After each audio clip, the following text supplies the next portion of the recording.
Hello, everybody. Scott Golden here with the Golden Opportunities Coaching YouTube channel. Welcome to those of you who are new. Welcome back to those of you seasoned veterans of what we do around here.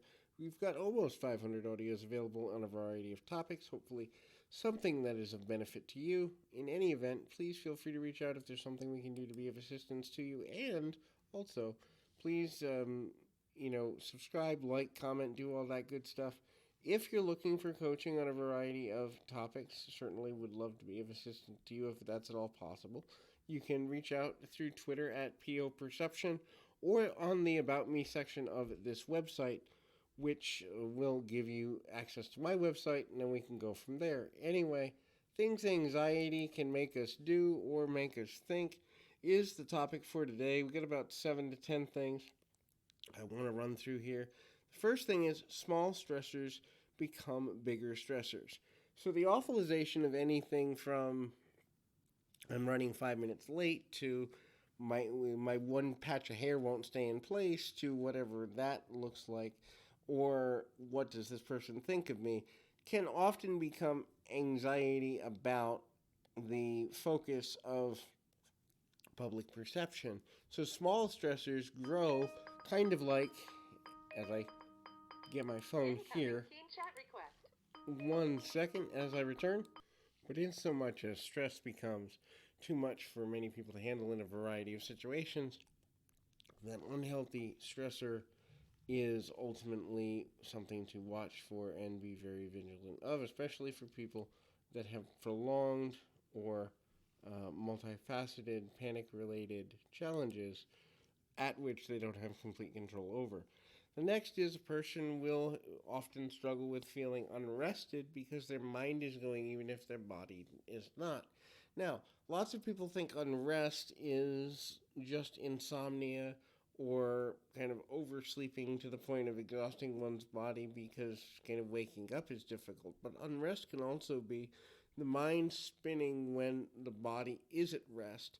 This can also be people who wake up a lot during the night with nightmares, night terrors, and or vivid dreams about difficult decisions, and looking at that can be overwhelming for a variety of reasons, especially for people that don't realize that all of that is, in fact, tied in with their anxiety. And so the next thing is people with kind of unbalanced anxiety tend to awfulize a great deal. And the awfulization ultimately comes down to they see things from the worst perspective forward, meaning worst case scenarios become central to what motivates a person and kind of their way of being, their way of looking at things, and they're always looking to protect themselves against the worst case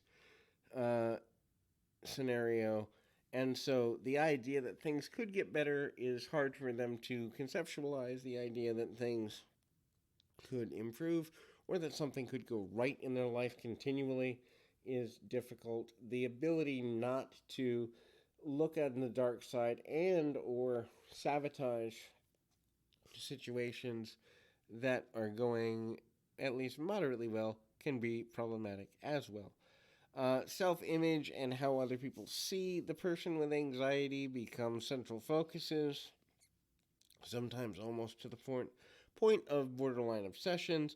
These individuals are not necessarily looking for attention and want to take the eyes off themselves, but the preoccupation with the idea that all eyes are on them at all times can be so overwhelming that, in fact, it's difficult to stay in a positive place continually, and therefore the issues of image can, in fact, take over a person's mind to the point of borderline obsession, especially if they've had traumatic experiences with social interaction previously.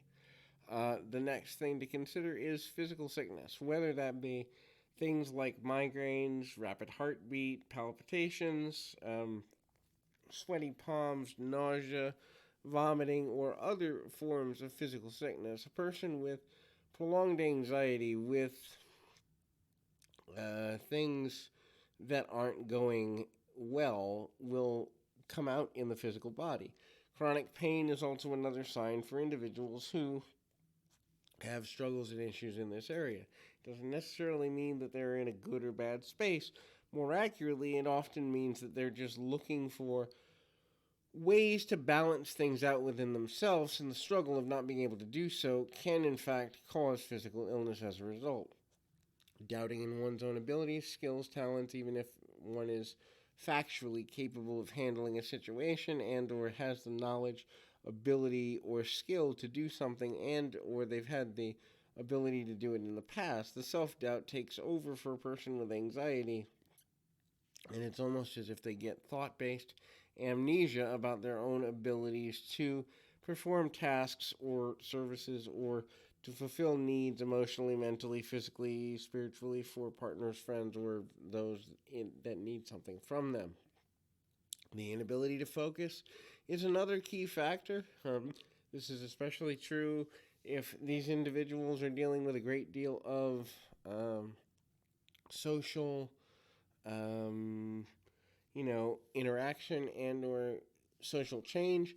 So being in group settings makes it harder to focus, and or if a person has many tasks in front of them, be they social or non-social tasks, the ability to focus on which to do first and the order in which to do them can become almost obsessively incomplete, thereby creating challenges for the person with social anxiety. The next and the last thing is the negative thought loop. The negative thought loop is something that almost every person with anxiety deals with, and virtually anything can set it off. That negative thought loop is the idea that what can go wrong will go wrong, and it becomes almost an obsession to prevent negativity from happening.